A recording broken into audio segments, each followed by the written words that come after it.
Ukraine and the U.S. say they're ready to sign a minerals deal. KYIV. The United States and Ukraine are poised to sign a comprehensive deal to jointly invest in Ukraine's minerals, raw materials, and natural resources that would offer Ukraine some level of long-term U.S. support.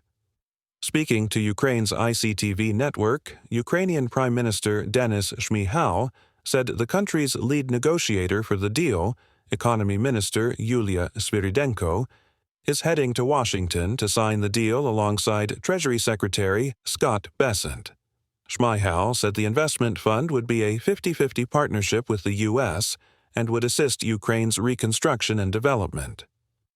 This is a very good partnership agreement that provides for huge benefits and investments for our country, and provides for the possibility of receiving military assistance from the United States, Shmyhal said.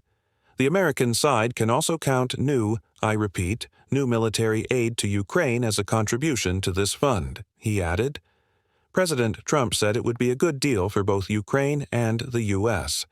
He noted that Ukraine has large deposits of rare earth metals, which are key ingredients in batteries and other technologies. We made a deal where our money is secure, where we can start digging and doing what we have to do. It's also good for them, because you'll have an American presence at the site, Trump said. That presence, he said, will keep a lot of bad actors out of the country, or certainly out of the area where we're doing the digging. Our side is ready to sign, Treasury Secretary Bessent told reporters Wednesday.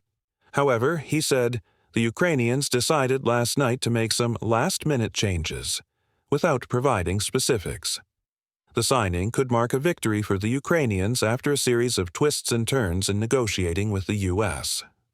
In February, the Trump administration had pressed Zelenskyy to sign an agreement that gave Ukraine very little and would have used profits to recoup aid the U.S. has already approved for the country. Zelenskyy refused to sign that agreement. On February 28, President Trump and Vice President Pence publicly berated Zelenskyy in the Oval Office, leaving the deal in limbo. But both leaders had an opportunity to talk face-to-face when they attended Pope Francis's funeral in Rome on Saturday. Zelenskyy described it as a good meeting in a social media post.